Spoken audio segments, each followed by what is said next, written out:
예수님께서 십자가에서 죽으심으로 우리의 모든 죄가 사함을 받았습니다. 과거의 죄, 현재의 죄, 미래의 죄까지 다 용서받았습니다. 정말 놀라운 복음입니다. 그러나 이것만 복음이라고 이해하면 문제가 됩니다. 그렇게 되면 구원받은 이후 더 이상 거룩하게 살 이유가 없습니다. 미래에 지을 죄까지 다 용서받았는데 죄 안 짓고 선하게 살기 위해 애쓸 필요가 무엇입니까? 그래서 많은 그리스도인들에게 죄에 대한 심각성이 없어 보입니다. 그러나 우리가 십자가 복음을 바로 믿는다면 우리는 더 이상 죄를 지을 수 없습니다.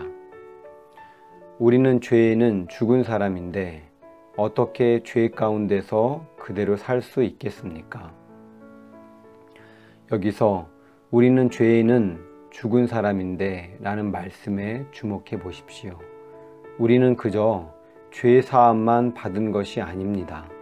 죄에는 죽은 사람입니다.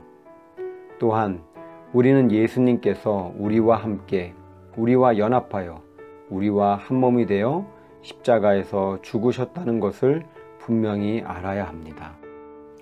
세례를 받아 그리스도 예수와 하나가 된 우리는 모두 세례를 받을 때에 그와 함께 죽었다는 것을 여러분은 알지 못합니까? 자신이 죽은 것 같기도 하고 아닌 것 같기도 하다는 것입니다.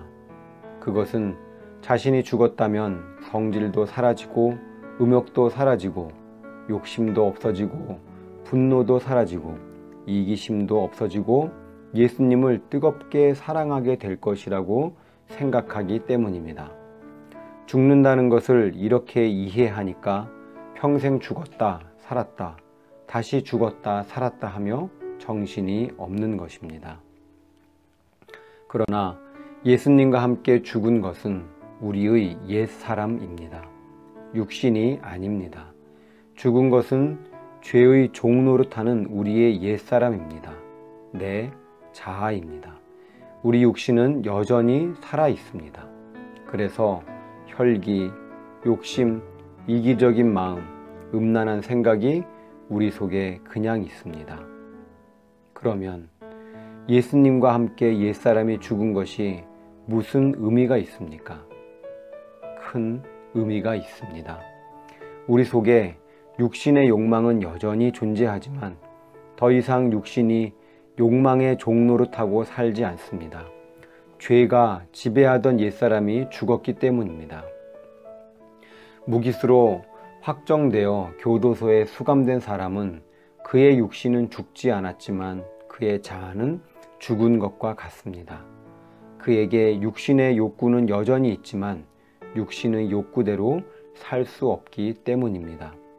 결혼도 이와 비슷합니다.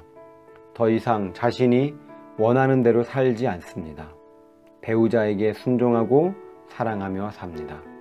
결혼을 감옥이나 무덤에 비유하는 것은 결혼이 자아의 죽음을 요구하기 때문입니다. 그러나 자아의 죽음이 꼭 불행을 의미하지는 않습니다. 결혼 생활이 불행한 것은 자아가 죽지 않았기 때문입니다. 자아가 죽은 사람의 결혼 생활은 행복합니다. 성경은 그리스도인들이 주님과 혼인관계에 있다고 말합니다. 예수님이 우리의 신랑이 되셨습니다. 예수님이 우리의 왕이십니다. 예수님이 우리를 다스리고 인도하십니다. 우리 육신의 욕구는 여전히 있지만 우리는 육신대로 살지 않습니다. 전에는 내 혈기대로, 내 감정대로, 내 생각대로, 내 계획대로 살았습니다. 그런데 그것이 예수님과 함께 죽었습니다. 이제는 육신이 하자는 대로 살지 않고 주님이 하자는 대로 사는 것입니다. 그러나 많은 그리스도인들에게 이 믿음이 분명하지 않습니다. 옛사람의 죽음을 믿지 못한 죄만 용서받기를 원합니다. 죄 짓고 회개하고 다시 죄 짓고 또 회개하기만 반복하는 것입니다. 그러다가 회개도 시들해지고 형식적으로 하게 되면서 영적으로 완고한 자가 되는 것입니다. 회개를 하는 것 같아도 실제로 마음은 여전히 죄 지을 생각으로 삽니다. 이것은 자신이 죽었다는 것이 느껴지지 않기 때문입니다. 그러나 우리는 느낌이 아니라 사실의 근거에 믿어야 합니다. 방금 결혼식을 마친 신혼부부는 아직 부부라는 느낌이 들지 않아도 이미 부부입니다. 5년 살다가 이제 부부 같다는 느낌이 오면 그때 부부가 되는 것이 아닙니다. 결혼했다는 사실의 근거에서 내 남편입니다, 내 아내입니다 라고 하는 것이지요. 옛사람의 죽음은 오직 신실하신 하나님의 약속의 말씀을 보고 아는 것입니다. 하나님께서 예수님의 십자가를 통하여 이미 완전히 이루어 놓으셨음을 알고 내가 죽었구나, 그리고 아멘 하고 감사하며 그것을 누리는 것입니다. 그러므로 우리는 육신 안에서 죄의 욕망이 일어날 때 담대히 외쳐야 합니다. 나의 윗사람은 이미 죽었어. 죄야, 사탄아, 너는 내게 아무 권한이 없어. 이렇게 믿고 선포하면 죄가 우리를 지배할 수 없습니다. 죄에서의 승리는 하나님께서 이미 다 이루어 놓으셨습니다. 그러나 이 사실을 믿음으로 취하지 않는 한 우리의 삶은 바뀔 수 없습니다. 속죄함을 받았다는 믿음은 오히려 우리를 죄에 대해 무뎌지게 만들 뿐입니다. 우리는 그냥 속죄함 받은 것이 아닙니다. 예수님과 함께 죽었기 때문에 우리의 죄가 사함을 받은 것입니다. 이제부터는 우리가 그리스도 예수 안에 있다는 것을 분명히 해야 합니다.